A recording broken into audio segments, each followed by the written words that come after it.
Internet, जहाँ तुम videos देखते हो, मीम शेयर करते हो और इस दुनिया से कनेक्ट रहते हो। पर क्या तुम्हें पता है, ये सिर्फ एक सरफेस है। इसके नीचे एक और वर्ल्ड छुपा है, एक ऐसा वर्ल्ड जिसे कहते हैं डार्क वेब। और वहाँ ना कोई रूल्स होते हैं और ना ही कोई लिमिट्स, वहाँ होता है सिर्फ और सिर्फ अंधेरा। तो चलिए देखते हैं कि सरफेस वेब और डार्क वेब क्या होता है।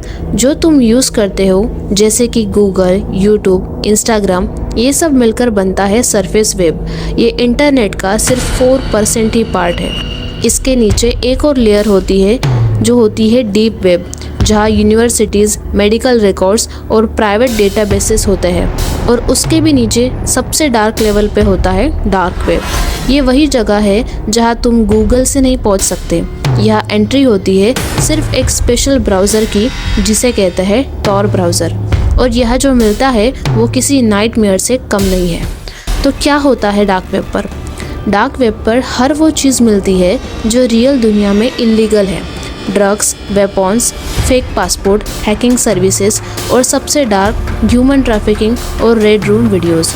कहते हैं कि कुछ रेड रूम्स लाइव स्ट्रीमिंग करते हैं जहां टॉर्चर या मर्डर दिखाया जाता है, जहां लोग एनिमियसली पे करके देखते हैं। ये प्रूव करना मुश्किल है, पर हर साल कुछ डीप इन्वेस्टिगेशंस में क्लूज़ मिलते हैं। और हाँ, डार्क वेब में AI जनरेटेड फेक आइडेंटिटीज़ और साइबर हिटमैन सर्विसेज तक लिस्टेड मिलते हैं। जहाँ एक रियल केसेस बताया गया था, CISA-3301। तो 2012 में इंटरनेट पे एक मिस्टीरियस इमेज पोस्ट हुई थी, एक ब्लैक बैकग्राउंड पर एक वाइट लोगो और लिखा था we are looking for highly intelligent individuals. ये था CISA-3301, एक सीक्रेट रिक्रूटमेंट पजल जिसे डार्क वेब तक ले जाता था। लोगों ने कहा ये CIA या फिर हैकर्स ग्रुप का ट्रैप था।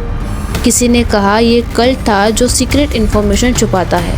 आज तक किसी ने कंफर्म नहीं किया कि इसके पीछे कौन था, पर इसने दुनिया को दिखा दिया कि डार्क वेब सिर्फ क्राइम नहीं बल्कि इंटेलिजेंस और पावर का भी खेल है। तो ये कुछ डार्क स्टोरीज है वेब की। रेडिट और टॉर फोरम्स पर लोगों ने लिखा है कुछ अजीब एक्सपीरियंसेस। तो एक यूज़र ने लिखा, मैं एक साइट पर गया जहाँ एक चैट बॉक्स था और मुझे किसी ने टाइप किया we have been waiting for you. उसके बाद मेरा वेबकैम अपने आप ऑन हो गया।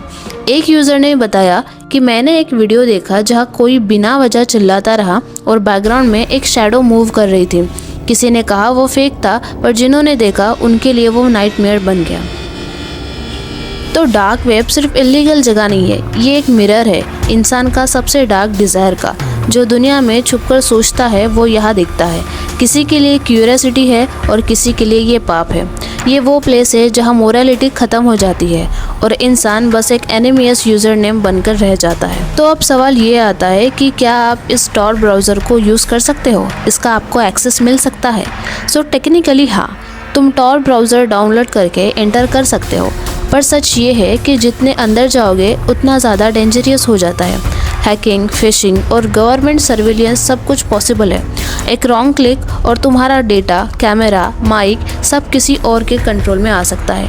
So remember, dark web explore करना एडवेंचरस नहीं है बल्कि एक रिस्क है। इंटरनेट ने दुनिया को कनेक्ट किया, पर डार्क वेब ने इंसान को अंधेरे को एक्सपोज कर दिया। यहाँ लाइट नहीं है, सिर्फ शैडोज़ है और उनमें छिपे हुए लोग जिनका नाम कोई नहीं जानता। तो सोच लो, तुम जिस स्क्रीन को टच कर रहे हो शायद उसके पीछे कोई तुम्हें देख रहा हो। तो आज की ये कहानी थी डार्क वेब पर। और अगर आपको ऐसे ही मिस्टीरियस कहानी पसंद है तो चैनल को ज़रूर लाइक, शेयर और सब्सक्राइब करना। और मिलते हैं ऐसे ही कोई मिस्टीरियस वीडियो में। तब तक के लिए थैंक यू।